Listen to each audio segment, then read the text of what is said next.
Today, we're going to talk about Daniel Tosh's new podcast, Tosh Show.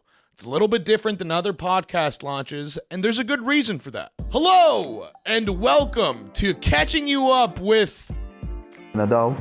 It's COVID. I'd like to say that this episode is executive produced by our Big Baller Cap Studios.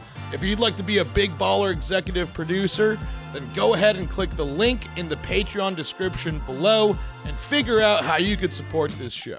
I'd also like to remind you to subscribe to this channel right now, comment on the video, rate it, share it with a friend. It all helps with the algorithm if you do it right this second. Over the last few years, we've seen actors and entertainers transition from the sinking ship that is television production studios over to something that's a little bit more intimate and a little harder to cancel, podcasts. I remember when Conan O'Brien first went into this space, Dax Sheperd started Armchair Expert, we had Jason Bateman, Will Arnett, and Sean Hayes start Smartless, Bill Maher started Club Random, the dudes from It's Always Sunny started one, and all of these are examples that turned out to be pretty successful. And that's the thing, is that people that have developed a following on social media with an activated audience, it's a little bit easier for them to parlay their fans to follow them onto their new endeavors. People in the entertainment industry are attracted to podcasting for the same reason that literally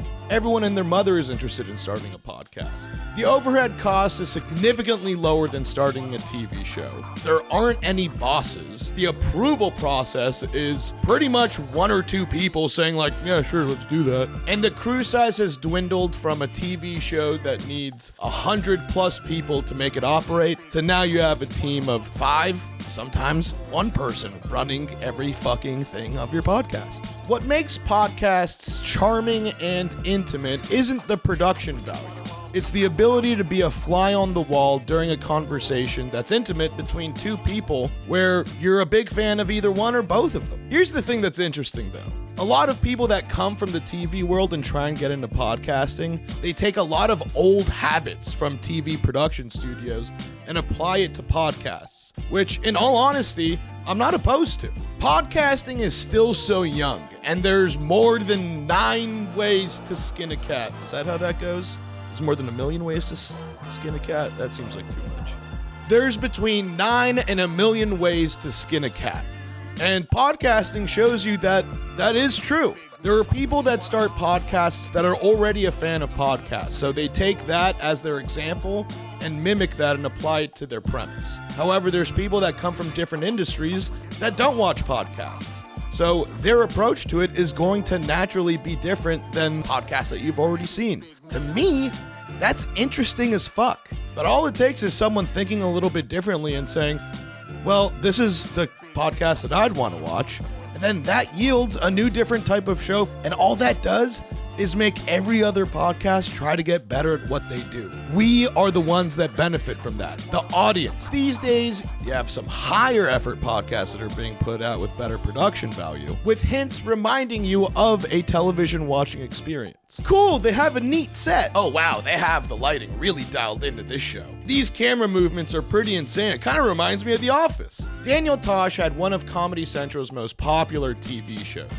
It launched in 2009 and pretty much became an immediate success. Not to say that it was the first show that ever did this stuff, like Web Junk 20 with Patrice O'Neal, but Tosh.0 just kept on getting renewed season after season. The last renewal contract that Daniel Tosh saw was a renewal for 4 seasons, which is something that is extremely rare in the industry. Unfortunately, soon thereafter, Comedy Central and its parent company, Viacom, had different ideas for Comedy Central.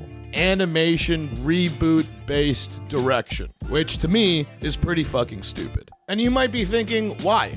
Why are they doing this? Normally what happens with television production companies, some new person will come in and will be the new head of the studio.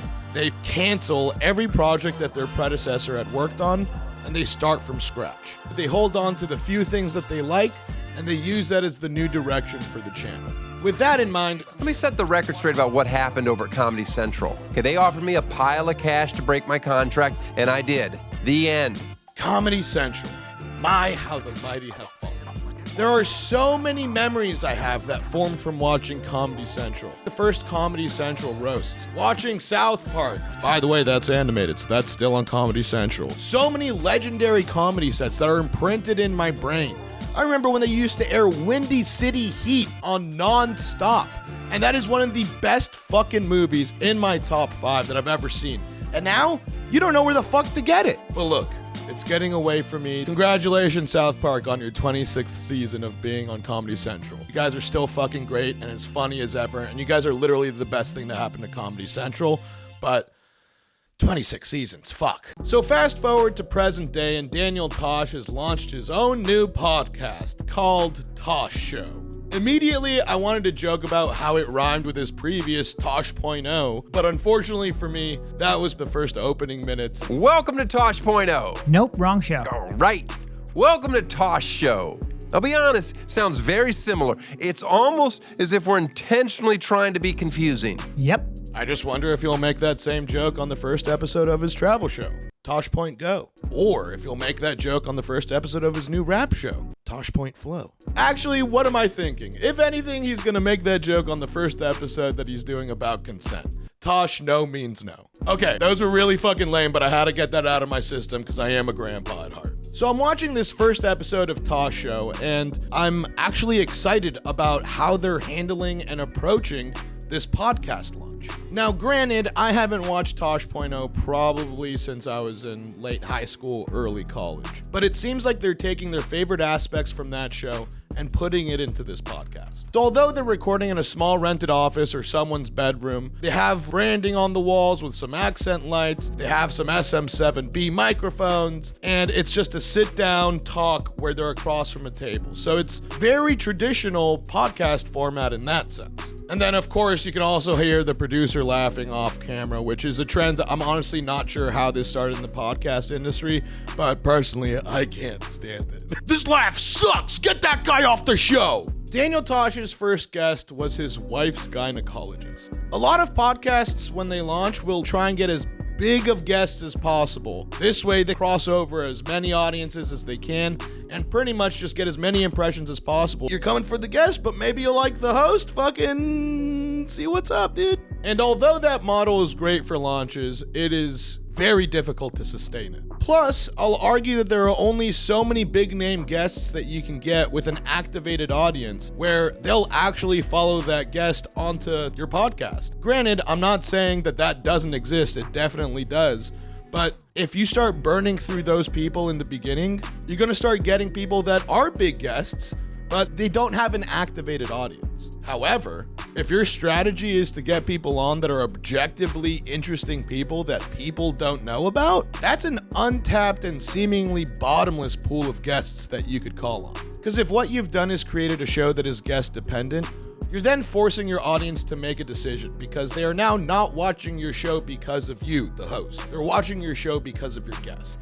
And if they don't like your guest, they're not gonna watch your show. And that's bad for business. Because now what it does is it creates massive variability in your view numbers. The less stable your view numbers are, the much harder it is to sell ad reads, which is the name of the game in monetizing podcasts. Yes, there's YouTube ad revenue, there's Patreon revenue, but when you see ad reads being sold on a podcast, that's when they're actually monetizing. And that's when they can start justifying costs to increase production value. Maybe soon. This ring light's staying for fucking ever, my guys. But what I'm trying to say is that Daniel Tosh is setting expectations. He's bringing guests on that you're not watching because of the guest. You're watching because of the concept of the show. You're watching because of the host of the show. And you have faith that no matter who the guest is, you're going to enjoy this episode. Whatever it is you're trying to get from a podcast, can I consistently get that from this podcast? Tosh is setting expectations on episode 1. Hey, this is the show. Do you think it's fun?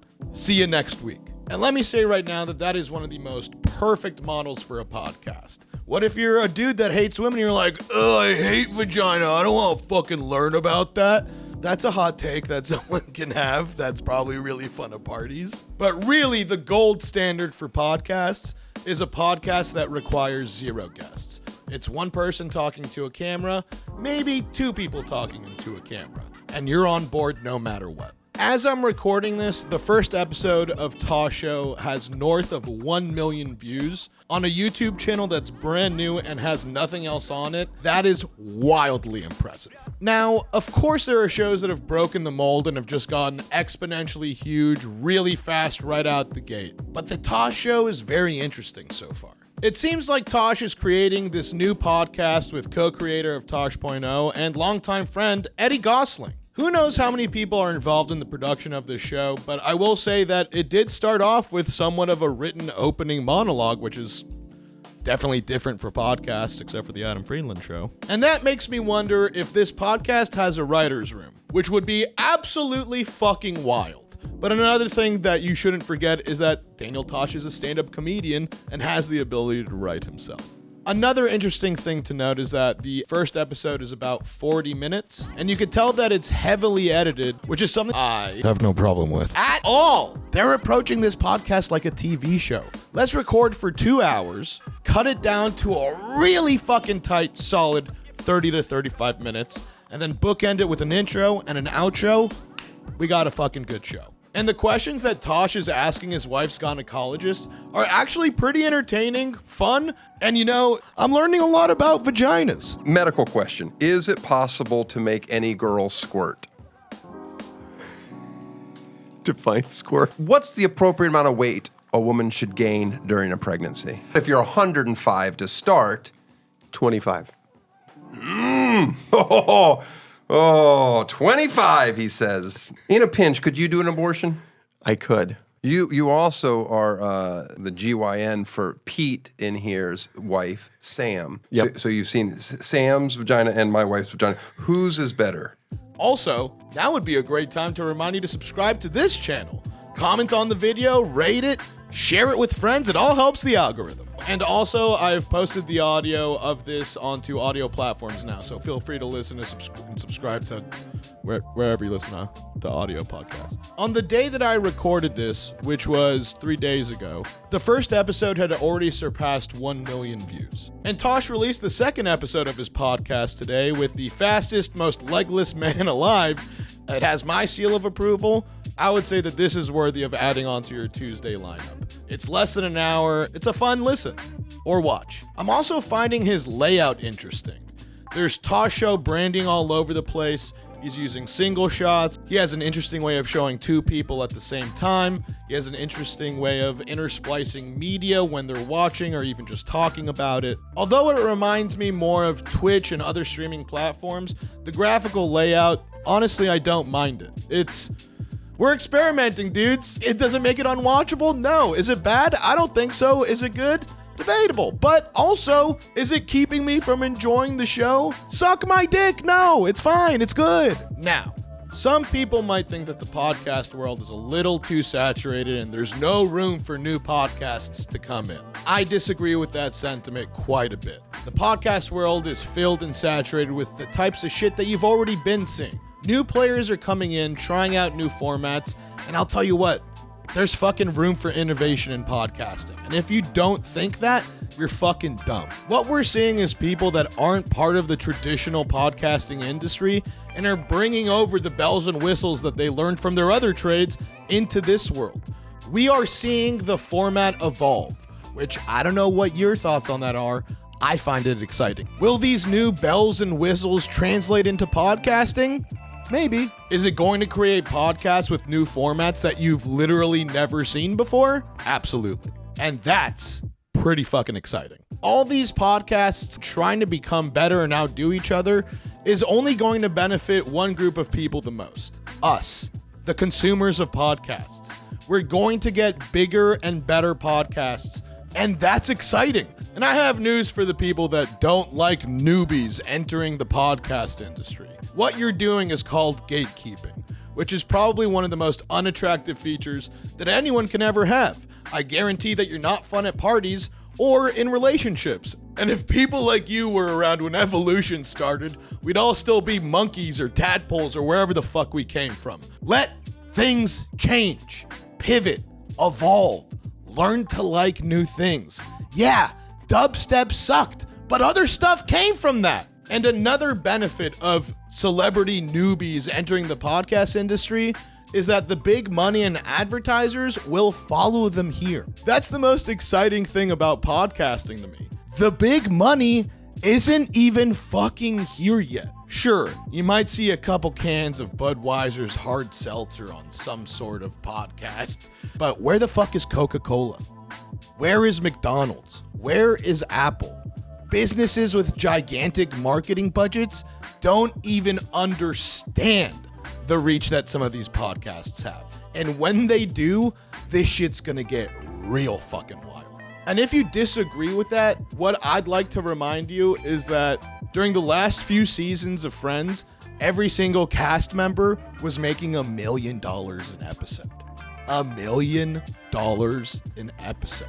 And that's all because of the advertisers that wanted to advertise while that show was in syndication.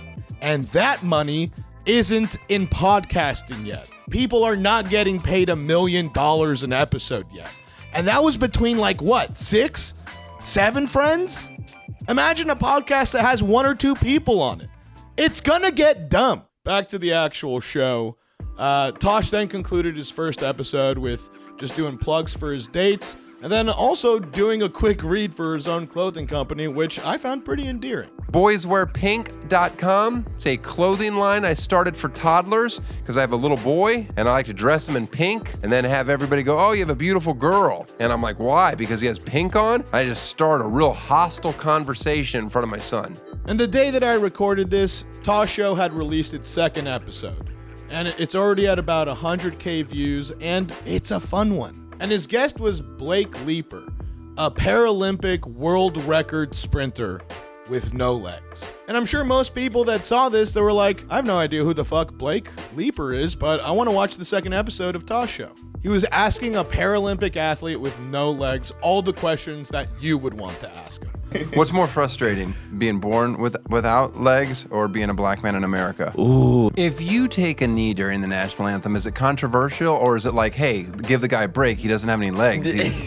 What if somebody's like, oh, I'm just going to cut my leg off just so I can compete against people? I don't think somebody would deliberately You cut think they wouldn't, but what if somebody's like, no, like let's say Bolt is like, the end of my career, I'm going to see if I can do it. Yeah, well, if Bolt cut his legs off and would try to compete, I would dust Usain Bolt with his legs cut off. It's a good listen. I recommend it. There are podcasts that you put on in the background while you're working, and it's just kind of fun to have ambient noise. I would say this is not one of those. I need a TV on as I'm going to sleep. And there's shows that I'm okay with falling asleep to, and then there are shows that are too good. And so far, those are my first impressions on Tosh Show. I really like the format. I think it's done very well. It's proving to be extremely fun. And before I wrap up the show, I'd like to thank everyone that's been reaching out to me about my hernia. I'm in good shape, boys. I've recovered well, and I finally have the innie belly button that I've always wanted. I'm eating cereal out of it. I'm taking body shots out of it. Boy, I've missed this life. The only complication that arose from this hernia surgery is that they say I will be having an ongoing fever. And the only way to control it is with more ring light glare in my lenses, baby! But on a more serious note, I'd also like to thank all the people that are producers of this show by subscribing to my Patreon. Without their continued support, it'd be so much more difficult to put these episodes out well and on a consistent basis. And without them, this shit would be extremely fucking difficult. So if you'd like to join the team and show your support for this show and all the other content that I'll be making, please hit the link in the YouTube description below and become a producer of this show. Don't forget to check me out on iTunes and Spotify and, to subscribe, rate, and review and all that. But also, I'd like to say if you have any ideas for types of topics that you'd like me to cover on the show, if you have songs, instrumentals that you'd like to submit, maybe even fan songs that you've created, you could send all of those to verynadavshow@gmail.com, where I check that shit religiously. But if I don't get back to you, turns out I don't check it as religiously as you think. But seriously, the fans are the best and most important part of every podcast that I've ever been a part of. And I'd like to involve you guys more in the show. And with that, this has been another extremely fun and exciting episode of Catching You Up with Nadav, it's Now would also be a perfect time to remind you to subscribe to this channel, comment on this video, rate it, share it with a friend. It all helps with the algorithm. But of course, the only and most important thing about this entire fucking show. This is a totally unconfirmed news. Good tidings, y'all.